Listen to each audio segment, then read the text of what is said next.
आपका दिन शुभ हो। आज बुधवार का दिन है। आज हम गीता जी का अध्ययन करते हैं, श्रीमद् भागवत गीता का अध्ययन करते हैं। आज हम अध्याय 6 का अध्ययन कर रहे हैं। अभी तक हम इसके 12 श्लोक पढ़ चुके हैं।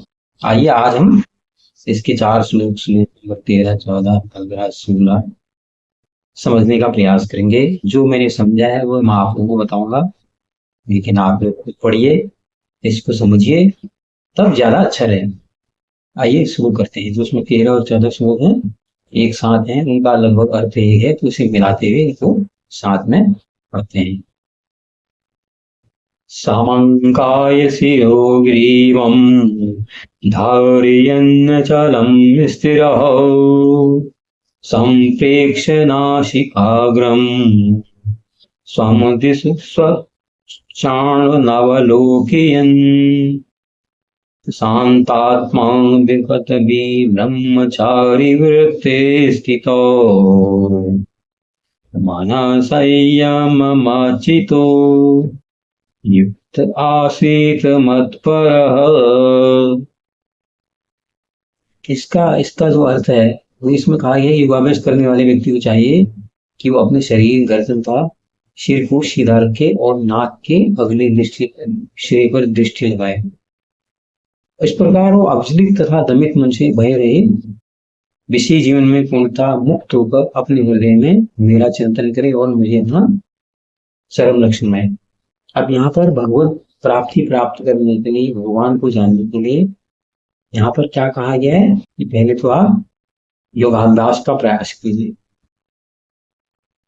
तो योगाभ्यास क्या करना है उसके लिए बताया गया है। हृदय में स्थित विस्मृति को योगाभ्यास का लक्ष्य है कि अगर आप योगाभ्यास करोगे तो उसी से आपको, आप जो ब्रह्म प्राप्ति की तो या ईश्वर प्राप्ति की है, वो भाव आपके अंदर में पैदा होंगे।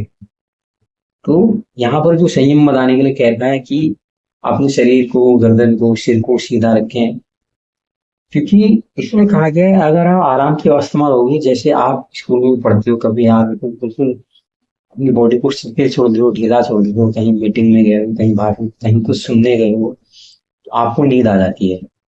इसलिए यहाँ पर कहा गया है कि अपना जो शरीर है, गर्दन है, सिर को सीधा रखें, नाक के अगली दृष्टि में दृष्टि लगाएं। नाक, इससे आपकी नजरें क्या है, एक तरफ रहेंगी, आपकी नजरें चारों तरफ नहीं होगी। यहाँ सबसे बड़ी चीज है संयम बनाए रखने के लिए। तो संयम बनाने के लिए वो कह रहे हैं कि जो इंद्रियों का इधर उधर भटकना है, इंद्रियां जो इधर उधर देखते हैं, इंद्रियों का संयम पाना है और अपने मन को विषय भोगों से, वासनाओं से उसको मुक्त करना है।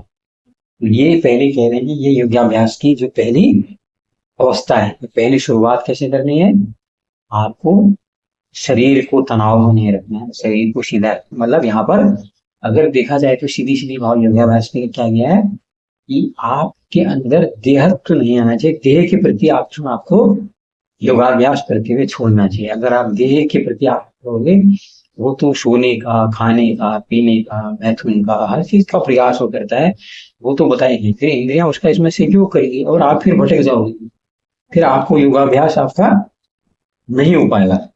तो यहाँ पर यही कहा गया है कि सबसे पहले आपने शरीर को साधना है, अपने विषय वासनाओं पे आपने नियंत्रण पाना है।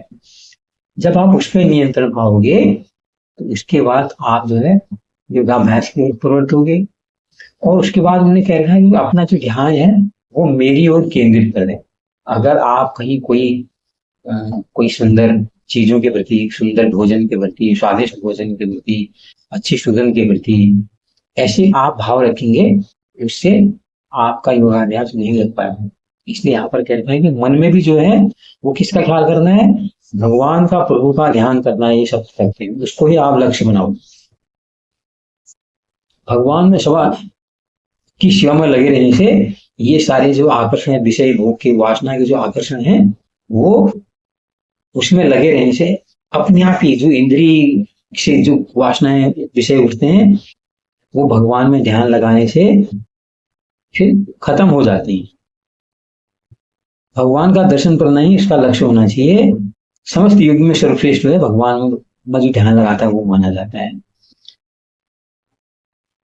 आइए आप श्लोक नंबर 15। युज्येनेवं सदात्मानं योगी नियतमानसः शांतिं निर्वाण परमां मत संस्थामधिगच्छति। इसका भावार्थ है, इस प्रकार शरीर मन तथा कर्म में निरंतर संयम का अभ्यास करते हुए संयमित मन वाले योगी को इस भौतिक अस्तित्व की समाप्ति पर भगवत ज्ञान की प्राप्ति मिलती है। तो यहाँ पर योग कैसे क्या करना है उसका लक्ष्य स्पष्ट किया जा रहा है। योगाभ्यास किसी भौतिक सुविधा की प्राप्ति के लिए नहीं किया जाता, कोई शरीर सौष्ठव के लिए, शरीर को सुंदर बनाने के लिए, चेहरे को निखारने के लिए, स्वास्थ्य लाभ करने के लिए, इसके लिए नहीं होता है। ये किसके लिए होता है? ये भगवान की प्राप्ति के लिए, अर्थात सारे भाव से वो शून्य में चला जाए। जब उसके अंदर की बाहर की जो आकर्षण है वो विकर्षण में बदल जाएगा। जब उसके अंदर बिल्कुल बाहर की तरफ कोई आकर्षण नहीं रहेगा तो फिर अंदर की तरफ ध्यान रहेगा जहां उसके प्रभु बैठे हुए।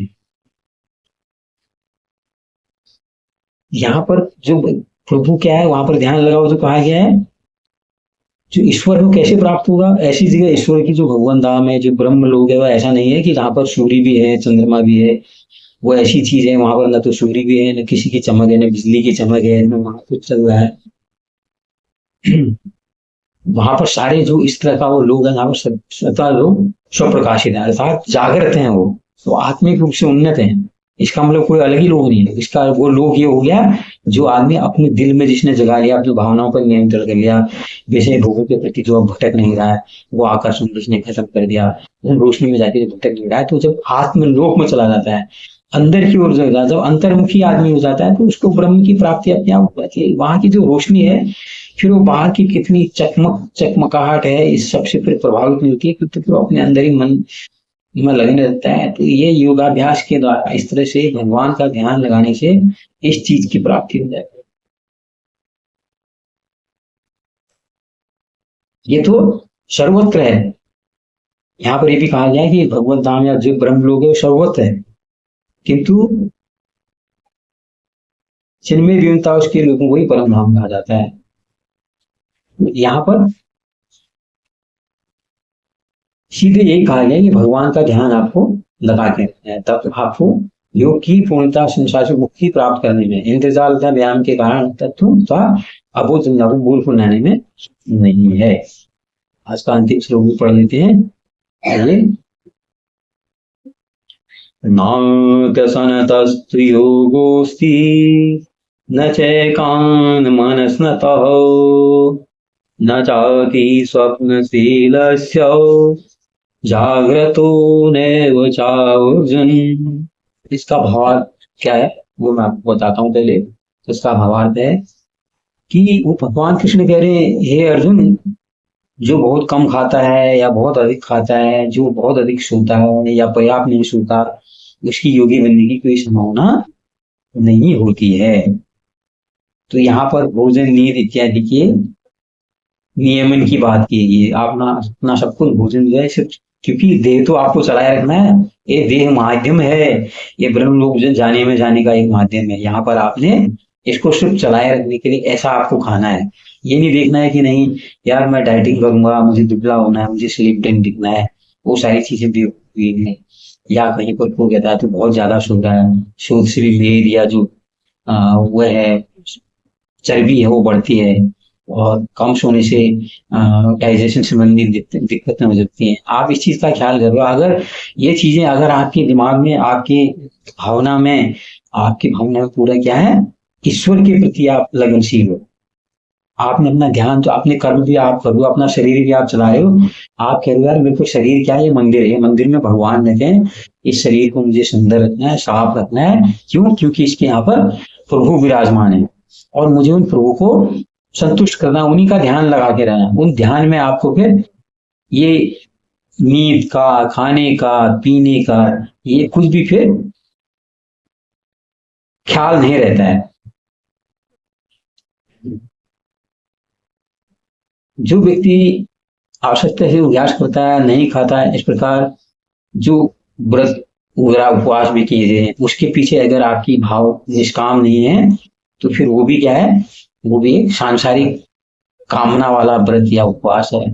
आपके अंदर तो कामना होनी ही नहीं चाहिए। आप व्रत भी कर रहे हो, आप कम खा रहे हो, खाने पीने के प्रति भी अगर आपकी कोई सांसारिक आपके मंतव्य हैं, भाव हैं, तो फिर वो भी आपका सही तरीका नहीं है।